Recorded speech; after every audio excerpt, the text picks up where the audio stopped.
January the 17th, 1944, Normandy, France.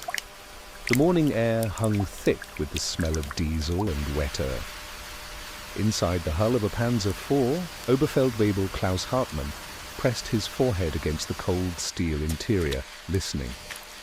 Not to his crew's whispered prayers or the idling engine that shuddered beneath him, but to something else, something that had become as familiar as his own heartbeat in these long months since the Allied invasion. The distant, growing hum, a sound that began as nothing more than a tremor in the atmosphere, then swelled into a mechanical thunder that made the very ground tremble. He didn't need to look through the periscope to know what was coming. The Jarbos, the hunter-killers, the American fighter bombers that had transformed the open roads of France into killing grounds and turned German armor, once the pride of the Wehrmacht, into little more than steel coffins waiting for their cremation. Hartmann had been a tanker since the Polish campaign of 1939. He had rolled through the Ardennes in 1940, watched Paris fall from his commander's cupola, pushed deep into the Soviet steppes, where the endless horizon swallowed entire panzer divisions. He had learned to fear the Russian T-34s, respect the British Churchills, adapt to the American Shermans. But nothing in 5 years of mechanized warfare had prepared him for this, for being hunted from the sky with such relentless, methodical precision. The rules had changed. The hunters had become the hunted, and the open sky, once merely the domain of reconnaissance and distant bombers, had become an executioner's gallery where death arrived at 400 miles per hour, wrapped in rockets and cannon fire. The German Wehrmacht had built its reputation on the concept of blitzkrieg, lightning war. Speed, shock, and the coordinated use of armor had shattered armies from Warsaw to the outskirts of Moscow. German tank crews had been the knights of modern warfare, masters of maneuver and firepower, confident in the superiority of their doctrine and the quality of their machines. The Tiger tanks could destroy enemy armor at ranges the Americans could only dream of. The Panther represented the pinnacle of armored engineering. Even the humble Panzer IV had proven itself adaptable and deadly across every theater of war. German tankers carried themselves with a certain pride, born from years of victory and the knowledge that they represented the cutting edge of military technology. They had been told they were the elite. They had believed it. But after D-Day, after June 6, 1944, when the Allied armies poured onto the beaches of Normandy with a fury and weight that defied comprehension, everything German tank crews thought they knew about warfare began to unravel. It wasn't the enemy tanks that broke them first, it was the sky. The Americans had brought with them not just divisions and artillery, but an aerial armada of such overwhelming scale that it blotted out the very concept of German air superiority. The Luftwaffe, once the terror of Europe, had been reduced to scattered remnants, outmatched, outnumbered, and outfought. And into that vacuum had come the Thunderbolts, the Mustangs, the Lightnings, American fighters that had morphed into something far more terrifying than dogfighters. They had become Jabos, Jagdbombers, tank hunters that prowled the French countryside with rockets slung beneath their wings and an appetite for destruction that seemed as limitless as American production itself. Oberleutnant Hans Becker, a Tiger tank commander from the 12th SS Panzer Division, would later write in a letter that was intercepted by Allied intelligence, "We do not fear the enemy tanks, we do not fear their artillery, we fear the clear sky. When the sun is high and the clouds are gone, we know they are coming. You cannot hide a 50-ton tank in a hedgerow, you cannot outrun a plane. You can only wait and pray and hope that today they will choose someone else." This was the new arithmetic of armored warfare, not tonnage against tonnage, not gun caliber against armor thickness, but the terrible mathematics of air supremacy. One American P-47 Thunderbolt could carry 10 5-inch rockets. A squadron of 8 aircraft could saturate an area with 80 rockets in a single pass. Each rocket packed the explosive power to penetrate the thinner top armor of any German tank. And the Americans had hundreds of these aircraft flying constant patrols directed by forward air controllers who could call down fire with radio precision. The psychological transformation was profound and swift. German tank crews who had spent years cultivating an image of invincibility, who had been raised on propaganda films showing Panzers crushing all before them, now found themselves reduced to prey. They began moving only at night, crawling from hedgerow to hedgerow, abandoning the roads entirely. Daylight movement became suicidal. Major General Fritz Bayerlein, commanding the Panzer Lehr Division, reported that in the first weeks after D-Day, his division lost over 100 armored vehicles, not to enemy tanks but to air attack. He described his men as paralyzed by the constant presence of American aircraft.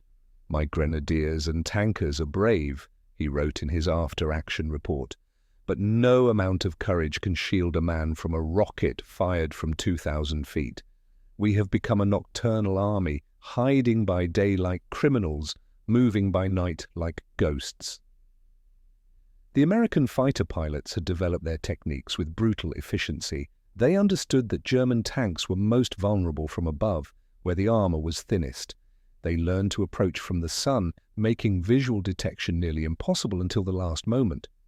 They coordinated attacks in waves, one flight to suppress anti-aircraft fire, the next to deliver the killing blow. Captured German documents revealed standing orders. At the first sound of aircraft engines, all movement must cease. Tank commanders were instructed to shut down engines immediately as the exhaust heat drew American pilots like moths to flame. Crews were told to scatter into ditches and remain motionless because the Yarbos would strafe anything that moved, human or machine. The psychological effect was devastating. Entire panzer battalions would sit frozen for hours, sometimes the entire day, waiting for the aerial hunters to move on to other hunting grounds. Unteroffizier Ernst Baer, a Panther tank driver from the 2nd Panzer Division, survived the Normandy campaign and was interviewed by American intelligence officers after his capture in August 1944. His testimony remains one of the most detailed accounts of the terror German tank crews experienced. "I remember one afternoon in July," he recalled, "we were moving up to support an infantry regiment near Saint-Lô. It was perhaps 2 in the afternoon, hot, the sky completely clear. We heard them before we saw them, always that sound, like distant thunder but mechanical, growing louder. Our commander screamed to stop, to shut down, to get out. I killed the engine and we bailed out into a ditch beside the road." I looked up and saw them, 6, maybe 8 American fighters coming in low from the west. They didn't even need to search. We were on an open road, 5 Panthers in column, perfect targets. I watched the rockets come off their wings. They looked almost slow, almost lazy, trailing smoke. Then the first Panther exploded, just exploded. The turret flew 30 feet in the air. The second was hit in the engine. It burned. The third tried to reverse. The driver must have panicked and restarted, and they hit it with cannon fire. I could hear the shells tearing through steel, a sound like ripping metal, but impossibly loud. In perhaps 90 seconds, 3 Panthers were destroyed, 3 machines worth their weight in gold, gone.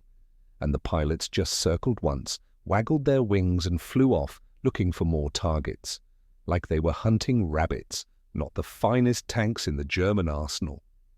This was the reality that German tank crews described in their journals, their letters home, their whispered conversations in the rare moments of safety.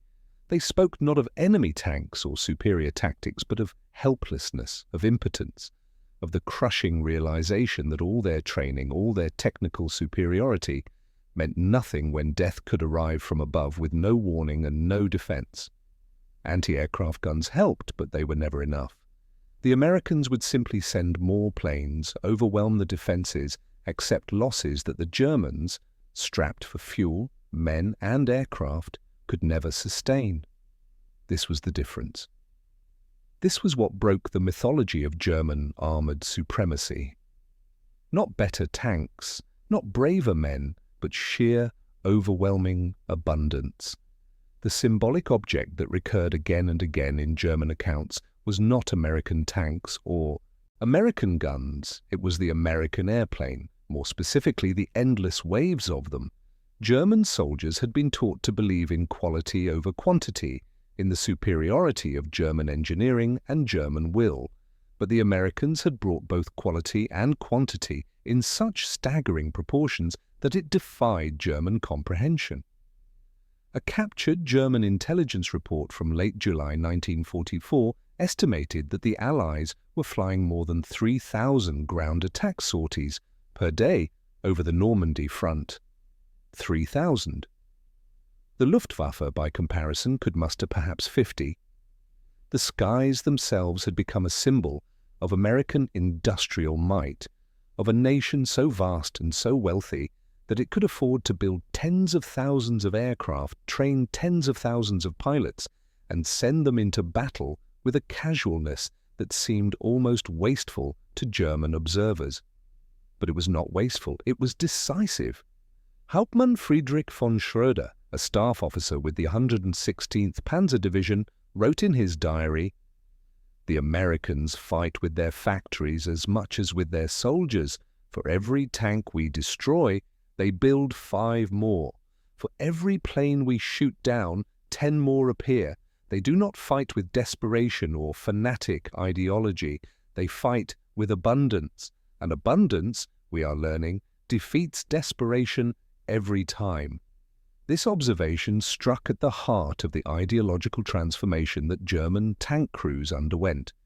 They had been raised on the mythology of the superior German soldier, the will to power, the triumph of spirit over materiel. But in the hedgerows of Normandy, spirit could not stop a rocket.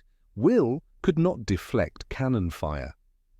The ideology began to crack, replaced by a grim realism and a growing understanding that they were not losing to better soldiers, they were losing to a system of warfare they could not match. By August 1944, as the Allied breakout from Normandy turned into a rout, German tank crews described their experiences not in terms of battle, but in terms of survival. They abandoned vehicles not because they were destroyed, but because they had run out of fuel and the roads were too dangerous to bring supplies forward. They spoke of watching American columns move in broad daylight, tanks and trucks stretching for miles, completely unafraid of air attack because the sky belonged to them. The contrast was unbearable. German armor moved like criminals, hidden and fearful. American armor moved like conquerors, bold and assured. The psychological reversal was complete. The reports sent back to Berlin grew increasingly desperate and honest. Gone was the propaganda language of inevitable victory. In its place came cold assessments of material reality. One report, dated August 10, 1944, stated plainly, "Our tank crews are exhausted not from combat but from fear. They sleep in their vehicles during the day, engine cold, praying the sky remains cloudy. They move at night, without lights, progress measured, in kilometers per week rather than per day. Morale is sustained only by the knowledge that retreat is impossible and surrender means captivity. They no longer believe they can win, they only hope to survive." This was the transformation, complete and total. The hunters had become the hunted. The elite had become desperate. In the end, it was not American tanks that defeated German armor in Normandy, it was American air power. The P-47 Thunderbolt, the P-38 Lightning, the rocket-carrying fighters that German crews called Jabos, delivered a lesson in modern warfare that would echo through every subsequent conflict. Control of the sky meant control of the battlefield, and control of the battlefield meant that the finest tanks, the bravest crews, the most sophisticated tactics became irrelevant when death could strike from above without warning or defense. German tank crews described facing American air power not as soldiers describing combat, but as victims describing an execution, methodical, impersonal, inevitable. The roads of France became graveyards of burned-out panzers, testimony to a truth the Germans had learned too late, that in modern war abundance defeats excellence, and the nation that controls the sky controls the earth beneath it. The American fighters that prowled those skies carried more than rockets and bullets. They carried the weight of an industrial democracy that could outproduce, outlast, and overwhelm any opponent. And in the charred remains of German tanks, in the haunted testimonies of their crews, lay the final, bitter lesson of the Second World War. That freedom, backed by abundance, writes the terms of history. And those who fight against it are not defeated by courage or ideology, but by the simple, crushing mathematics of an adversary who can afford to own the sky.